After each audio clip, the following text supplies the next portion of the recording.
Halo siswa-siswi kelas 5 semuanya, kembali lagi bersama Miss Lia di video pembelajaran IPA. Nah, di video pembelajaran IPA kita kali ini, kita sudah masuk ke tema 7. Tema 7 ini masih berhubungan dengan tema 6. Anak-anak bisa lihat di video sebelumnya. Nah, tema 7 kita hari ini berbicara tentang wujud benda dan perubahannya. Jadi masih seputar perubahan wujud benda ya anak-anak. Yuk kita masuk sama-sama ke pembelajaran tema 7 kali ini. Nah, anak-anak, berbagai peristiwa dalam kehidupan sehari-hari banyak yang dipengaruhi oleh kalor atau panas. Apa saja peristiwa-peristiwa yang dipengaruhi oleh kalor? Apa saja perubahan wujud benda yang dipengaruhi oleh kalor? Inilah yang akan kita pelajari di video pembelajaran ini.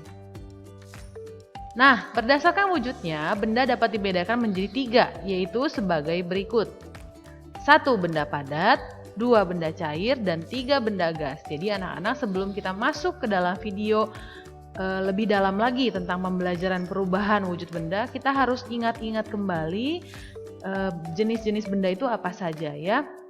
Berdasarkan wujudnya, benda-benda itu dibagi menjadi 3 bagian. Ada benda padat, ada benda cair, ada benda gas. Nah, mereka memiliki sifat-sifat yang berbeda ya. Kalau benda padat bisa dilihat pada slide yang Miss Lia tunjukkan, bentuknya tetap, tidak mengikuti bentuk wadah, volumenya pun tetap dan memiliki penyusun yang sangat rapat.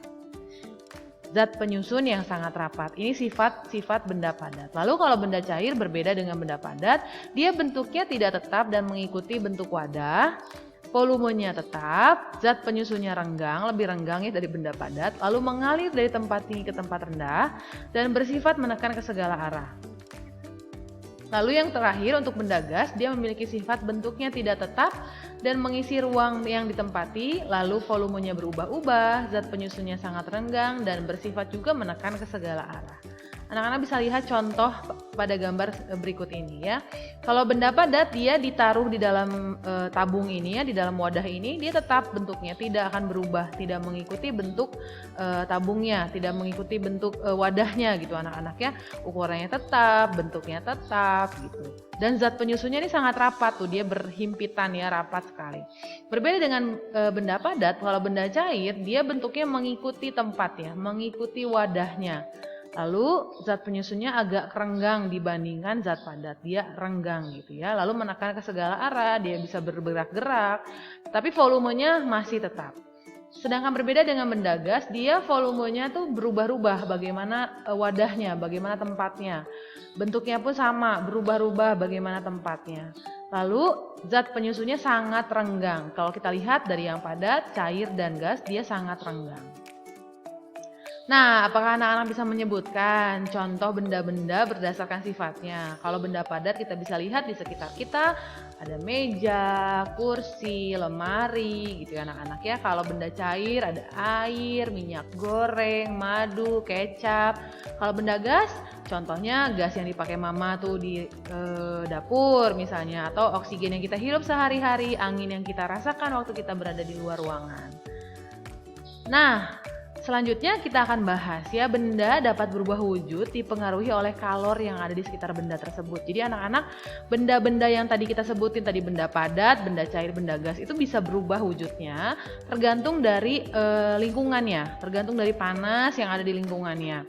Perubahan wujud tersebut bisa membeku, mencair, menguap, mengembun, menyublim, atau mengkristal. Jadi seperti Misalnya bilang tadi, ini masih berhubungan dengan tema sebelumnya ya, pembelajaran kita yang sebelumnya. Nah, ini juga sudah dibahas di video sebelumnya, di tema sebelumnya, bila benda gas berubah menjadi cair, bila benda cair berubah menjadi padat, bila benda padat menjadi gas ya.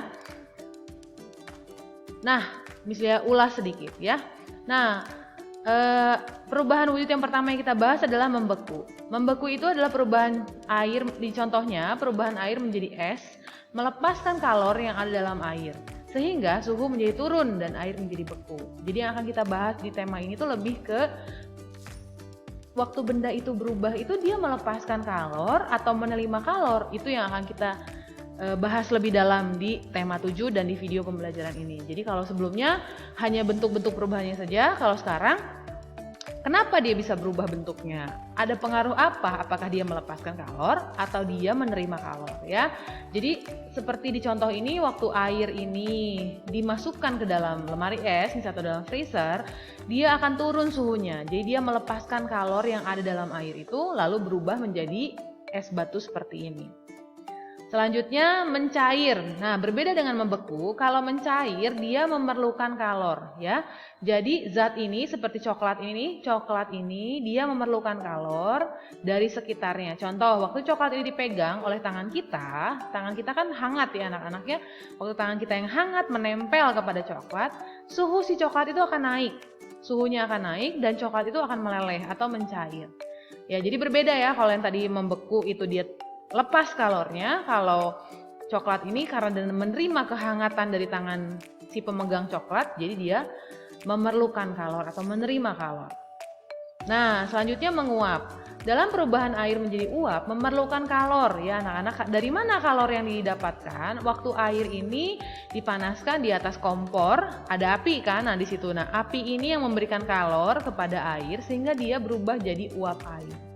Jadi proses ini memerlukan kalor sehingga suhunya naik dan air menjadi uap.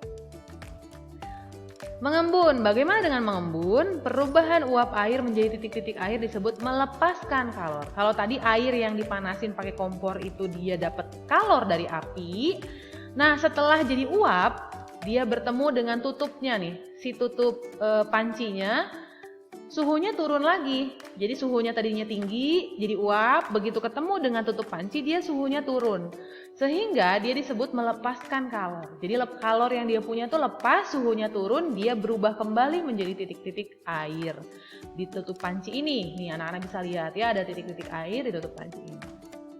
Selanjutnya menyublim dan mengkristal. Kalau menyublim, perubahan kamper yang menjadi gas ini dia memerlukan kalor. Kenapa anak-anak? Waktu anak-anak menyimpan kamper di dalam lemari, suhu lemari itu kan tidak selalu sama. Kadang-kadang panas gitu kan. Nah, waktu suhunya hangat dan panas, kalor yang ada di sekitar atau panas yang ada di sekitar lemari itu mempengaruhi kamper sehingga kampernya pun menguap. Menyublim, maafkan Bu ya. Kampernya itu menyublim, berubah dari padat menjadi gas. Nah, selanjutnya kalau mengkristal, dia perubahan dari gas menjadi kristal. Waktu perubahan dari gas menjadi kristal itu suhunya turun, sehingga dapat dikatakan bahwa proses mengkristal itu melepaskan kalor. Oke, jadi kalau misalnya ulangi tadi, membeku itu melepaskan kalor, mencair memerlukan kalor, lalu menguap memerlukan kalor, mengembun melepaskan kalor, menyublim memerlukan kalor, dan mengkristal melepaskan kalor. Nah, kalor dapat mengubah suhu dan wujud benda. Benda dapat mengalami perubahan menjadi bentuk yang lain. Nah, beberapa benda yang menerima atau melepaskan kalor dapat kembali ke keadaan semula melalui beberapa perlakuan. Contohnya, air dibekukan menjadi padat. Namun, air bisa kembali lagi menjadi yang tadi padat itu bisa kembali lagi menjadi air apabila dipanaskan. Jadi kalau misalnya anak-anak masukin air ke dalam freezer, dia akan jadi es kan? Tapi es itu bisa kembali lagi bentuknya menjadi air apabila menerima perlakuan khusus. Bisa dipanaskan, bisa dijemur atau didiamkan di suhu yang lebih hangat gitu ya. Jadi beberapa benda itu dapat berubah dari awalnya air jadi es batu, bisa jadi air lagi. Dia kembali ke keadaan semula. Tetapi ada juga benda-benda yang tidak dapat berubah kembali ke keadaan semula. Ya, beberapa benda yang menerima atau melepaskan kalor tidak dapat kembali ke keadaan semula. Kenapa? Karena benda tersebut memang tidak bisa kembali ke keadaan semula. Contohnya nih, ada kayu yang dibakar. Dia akan berubah menjadi arang dan abu. Nah, apakah arang dan abu itu bisa kembali lagi menjadi kayu? Oh, nggak bisa anak-anak. Setelah kayu itu dibakar, menerima kalor ya, dibakar menggunakan api, dia akan berubah menjadi arang dan abu dan dia tidak bisa kembali lagi berubah menjadi kayu gitu ya. Jadi anak-anak ini yang akan dipelajari di tema 7. Perubahan-perubahan wujud benda, sifat-sifat benda, lalu apakah benda-benda itu menerima kalor atau melepaskan kalor. Lalu ada juga benda yang dapat berubah ke bentuk semula, ada juga benda yang tidak dapat berubah ke bentuk semula. Oke anak-anak, sekian video dari Miss Lia, sekian pembelajaran kita di tema 7. Sampai jumpa di video-video selanjutnya. Selamat belajar dan sehat selalu. Dah.